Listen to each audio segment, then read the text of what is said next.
మన ఛానల్ను చూస్తున్న అందరికీ కూడా వందనాలు. ఈరోజు మన తెలుగు కథ పని దొంగ. ఈ కథను చక్కగా రాస్తూ చదువుదాం. కొండపల్లిలో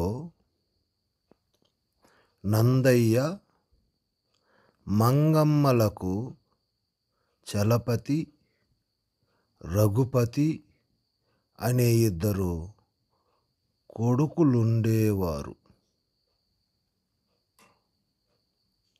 ఒకరోజు నందయ్యకి ఒంట్లో బాగాలేక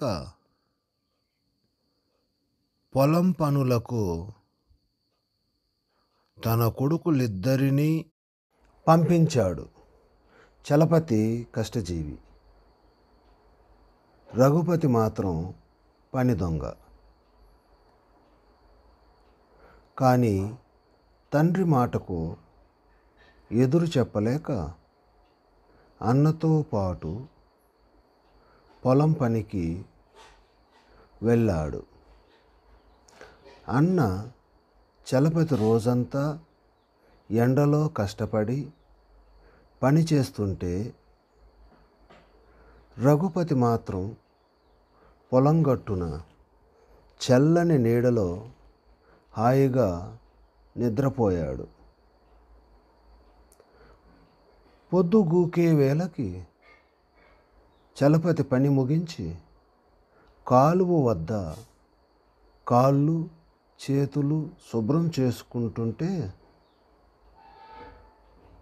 రఘుపతి మాత్రం ఒంటి మీద అక్కడక్కడ కొంచెం బురద జల్లుకుని పాదాలకు కాస్త బురద పట్టించి ఇంటి ముఖం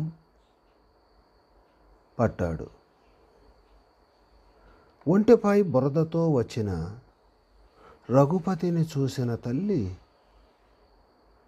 మంగమ్మ అన్నని గూర్చి అడిగింది.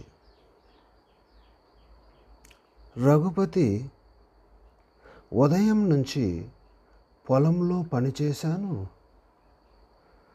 చలపతి ఎక్కడెక్కడో తిరుగుతూ వెనక వస్తున్నాడు అని అబద్ధం చెప్పాడు.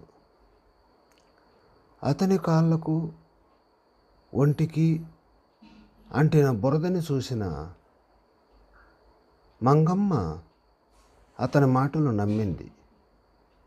పెద్ద కొడుకు ఇంటికి వస్తూనే చీవాట్లు పెట్టింది.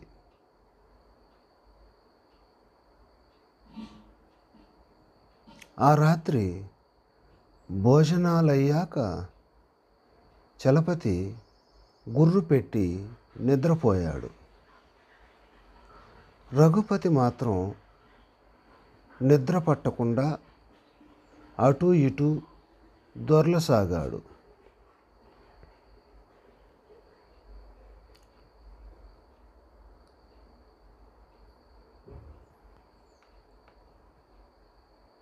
అంతా గమనిస్తున్న నందయ్య రఘుపతితో, చిన్నోడా, అన్న కష్టపడ్డాడు కాబట్టి హాయిగా నిద్రపోతున్నాడు. నువ్వు పని ఎగ్గొట్టి పగలంతా నిద్రపోయి ఉంటావు కాబట్టే ఇప్పుడు నిద్ర పట్టడం లేదు. నువ్వు చాడీలు చెప్పిన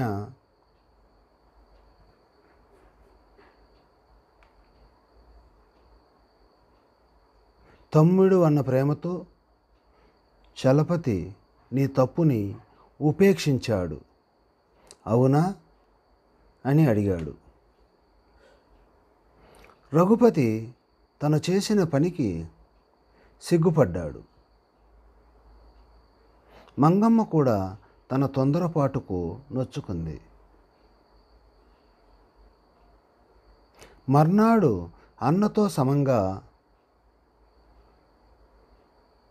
కష్టపడి రఘుపతి తల్లిదండ్రుల